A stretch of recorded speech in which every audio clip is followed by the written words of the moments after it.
Assalamualaikum warahmatullahi wabarakatuh. Saya Muhammad Naufal Aufada, NIM 19010366160 akan mempresentasikan public relation tentang kuliner Nusantara.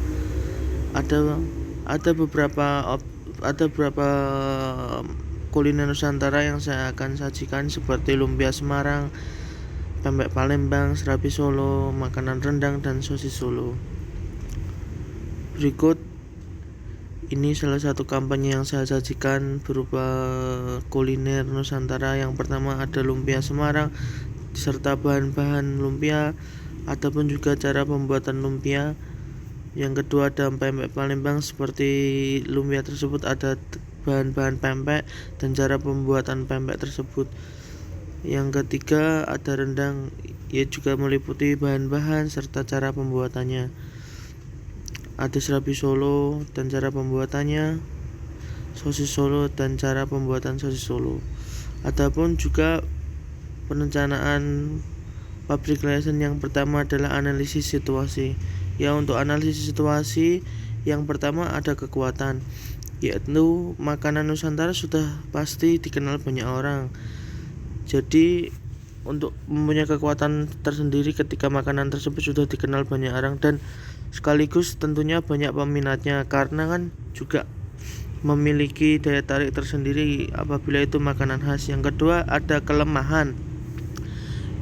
Untuk kelemahannya sendiri, apabila makanan daerah tersebut di daerahnya sendiri makanan itu kurang begitu diminati.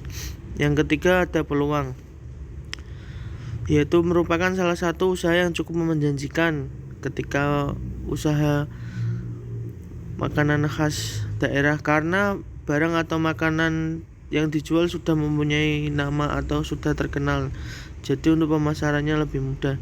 Yang keempat ada ancaman, yaitu saingannya selalu ketat karena makanan ini bersifat ciri khas, jadi semua orang juga berlomba-lomba untuk menjual produk itu. Yang kedua ada tujuan program.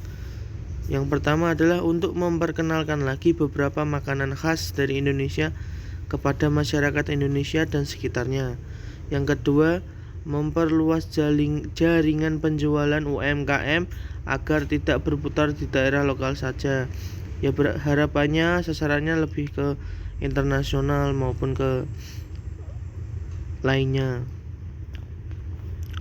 Yang ketiga ada publik dan sasaran. Yang pertama dalam lingkup internal, yaitu agar masyarakat tersebut bisa lebih berinovasi dalam mempromosikan makanan khas daerahnya, terutama agar UMKM di daerah tersebut bisa berjaya kembali.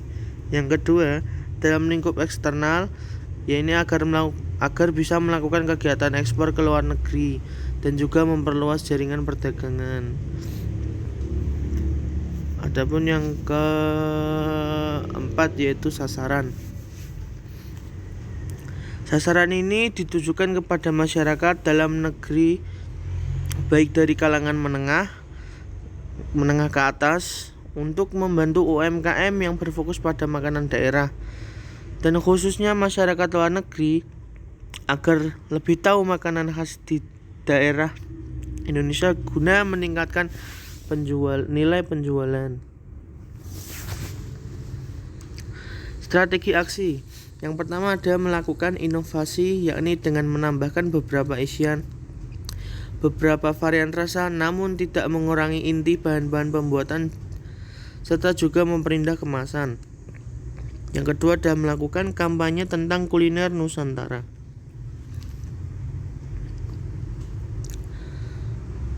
Ada strategi komunikasi.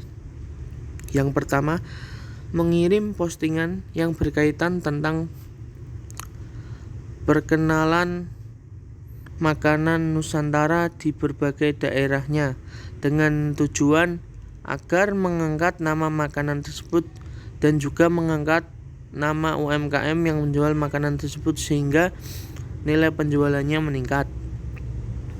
Yang kedua, postingan tersebut diposting melalui platform Instagram, Facebook, Twitter, dan sosial media lainnya. Dengan ini tujuannya agar memperluas jaringan, karena di era sekarang lebih berfokus pada sosial media dan lain-lain karena cepat juga menyebar luasnya. Ada rencana implementasi.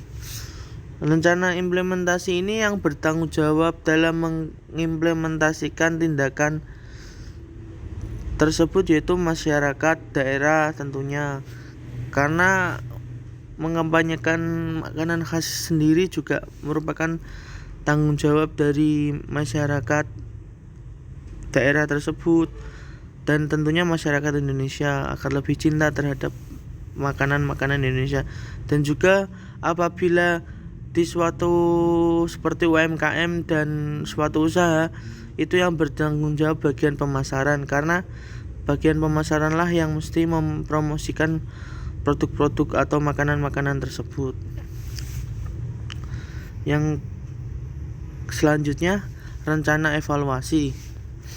Rencana evaluasi ini selalu mengadakan evaluasi terhadap program yang sudah terlaksana. Karena ini berpacu kepada UMKM, maka meminta tanggapan atau laporan atau sebuah wawancara kepada penjual terkait barang yang sudah terjual, karena dengan itu maka akan tahu beberapa poin-poin yang terjual dan beberapa peningkatan atau mengalami kekurangan dalam penjualan. Yang terakhir ada umpan balik, yakni setelah melakukan evaluasi terhadap program, selanjutnya melakukan perbaikan dengan tujuan agar program selanjutnya yang belum terrealisasi agar bisa berjalan lebih baik lagi. Terima kasih dari saya. Wassalamualaikum warahmatullahi wabarakatuh.